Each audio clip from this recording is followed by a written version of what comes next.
ভাবি, ভাই আপনার সাথে একটু কথা বলতে চাই। তুমি ভাবি বললা কাকে? আপনাকে? আমি তোমার ভাবি লাগি? বিয়ে তো ঠিক হয়ে গেছে। বিয়ে তো এখনো হয়নি, তাই না? বিয়ে হলে তারপর থেকে ভাবি ডাকবা। আচ্ছা, তাহলে কি বলে রাখবো? নাম ধরে ডাকবা, প্রেমা। আচ্ছা ঠিক আছে। তুমি কিন্তু অনেক কিউট। ভাইয়া, প্রেমা তোমাকে ডাকছে। প্রেমাটা কি আবার? যার সঙ্গে তোমার বিয়ে হবে ওই তো প্রেমা। ঠিক আছে, সেটা নিয়ে আপনার ভাবতে হবে না। যাও নিচে যাও। আমাকে তোমার কেমন লেগেছে? আপনাকে আমার ভালোই লেগেছে, তবে আপনার ছোট ভাইকে আমার বেশি ভালো লেগেছে। ওরা কি চলে গেছে? হ্যাঁ, সবাই চলে গেছে। এখন বলতো আমার কি হবে? কি হবে মানে? বিয়ে হবে, সানাই বাজবে। আরে ধুর, আমি তো আমার মনটা দিয়ে বসলাম দেবুরকে।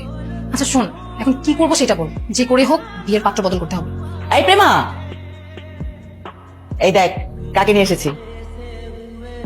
নাই, তুমি বসো, আমি এখনই আসছি। আমার বারবারই মনে হচ্ছিল তুমি আসবে। কেমন আছো তুমি? জি ভালো আছি। গতকাল তুমি চলে যাওয়ার পর আমি তোমাকে কতবার মিস করেছি তোমাকে বলে বোঝাতে পারবো না। আচ্ছা, আপনার নাম্বারটা কি দেওয়া যাবে? হ্যাঁ হ্যাঁ, তুমি আমার নাম্বার চাইছো আর আমি কি না দিয়ে থাকতে পারি বলো? উঠাও উঠাও। আচ্ছা তাহলে আমি আসি, ঠিক আছে? আচ্ছা ঠিক আছে, আমাকে কল দিও।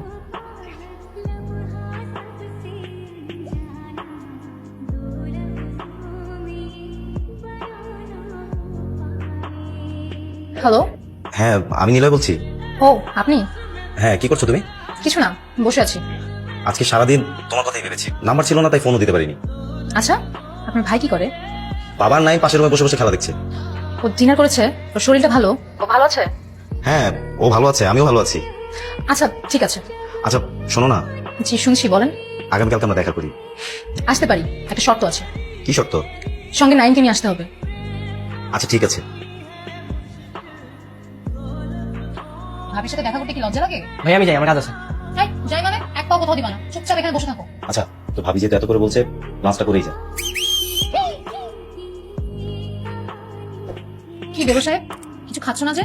তোমাকেও খাইয়ে দিতে হবে নাকি? না, আমার হাত আছে। হাত তো তোমার ভাইয়ারও আছে, তাও তো তাকে খাইয়ে দিচ্ছি, কারণ খাইয়ে দিলে ভালোবাসা বাড়ে। আমার এত ভালোবাসার দরকার নেই। আরে তো ভাবি যেহেতু এত করে বলছে খানা, 2 দিন পরে তো ভাবি হাতে রান্না খাবি। আগে বিয়েটা হোক, উনি আমার ভাবি হয়ে আসুক, তারপর না হয় ওনার কথা শুনবো। খুব শীঘ্রই বিয়েটা হচ্ছে। হ্যাঁ আমি গেলাম। আর কই যাচ্ছে?